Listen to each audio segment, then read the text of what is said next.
This is a cute little story. It's called Hansel and Gretel. On the edge of a small clearing near a great forest, there lived a poor woodcutter and his wife and his two children, Hansel and Gretel.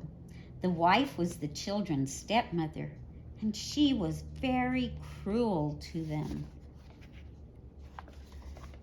They had always been very poor, but one time there was a great famine in the country, and the woodcutter could not earn enough money to buy any food for his family. The poor woodcutter worried day and night.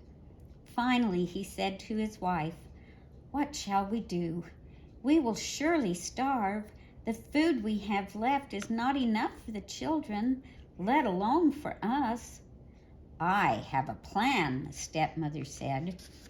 "Early in the morning we will take the children into the forest and leave them in the thickest part of it. They will never find their way home again, and we will be rid of them." "I cannot do that," cried the woodcutter, but the cruel woman forced him to agree. Now Hansel and Gretel heard them talking, and Hansel thought of a clever plan. Creeping outside, he filled his pockets with pebbles. The next morning, before the sun was up, the stepmother shouted to the children, "Get up, you lazy bones. We're going into the forest to cut wood. Here is a piece of bread. Don't eat it yet because you won't get any more."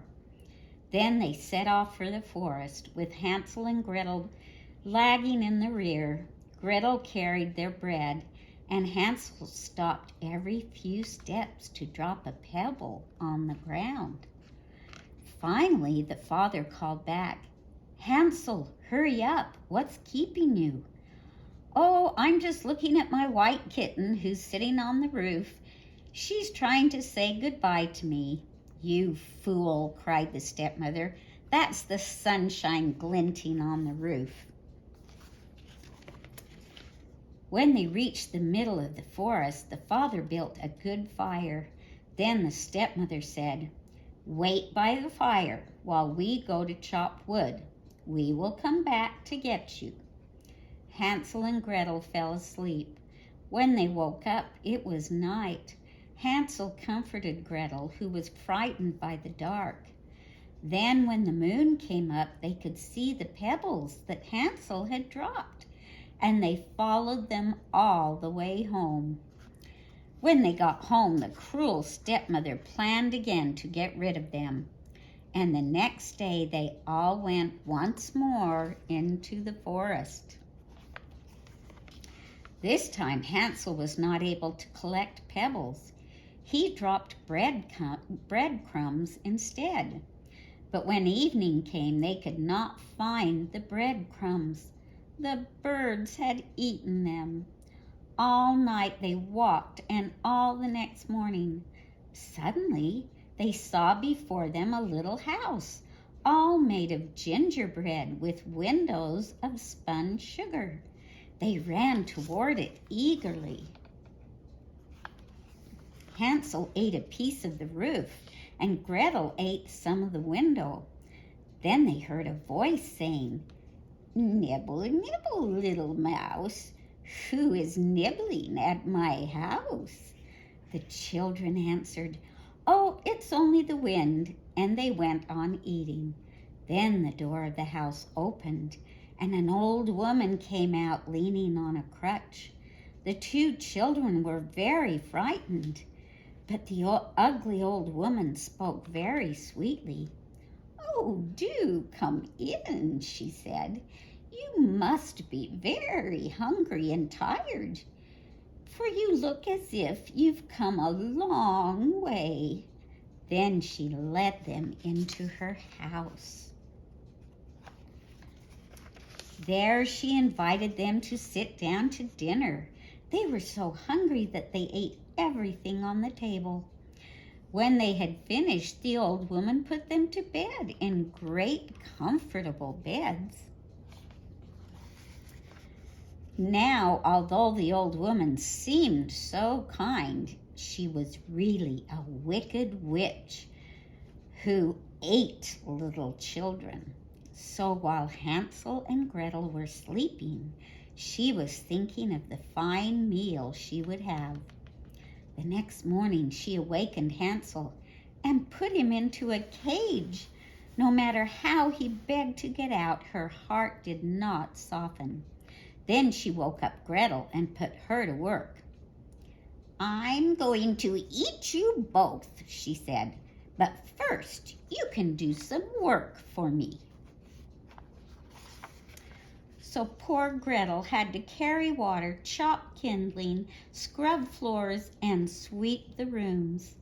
Gretel did not get very much to eat, but the best kind of food was given to Hansel, for the witch thought he was too thin. Each morning she asked him to stretch out his finger so she could feel how fat he was, for she could not see well. But Hansel stuck out an old bone, so she thought he was not growing any fatter. At last the witch decided to eat him anyway. Gretel had to build the fire and fill the kettle, and she cried as she worked. Then the witch came to Gretel and said, "Crawl in the oven, Gretel, and see if it's hot enough." But Gretel replied, "I don't know how to do it. How do I climb in the oven?" "Stupid," cried the witch. "The door is big enough. Why, I could get in myself." She bent down and put her head in the oven. Quick as a flash, Gretel pushed her in and slammed the door. Then Gretel let Hansel out of his cage. "Hansel, we're free," she cried. "The old witch is dead." Filling their pockets with glittering jewels from the witch's hoard, they set off through the woods, determined to find their way home. But though Hansel and Gretel walked and walked, they were still lost, and not a thing looked familiar. Just when they had given up hope, they heard a happy cry. There was their father coming towards them. "Hansel, Gretel," cried the father, hurrying to them, "I have looked and looked for you." He took them home, and Hansel and Gretel found that their cruel stepmother had gone away forever. And with the jewels that they brought from the witch's house, they were able to live comfortably and happily ever after. The end.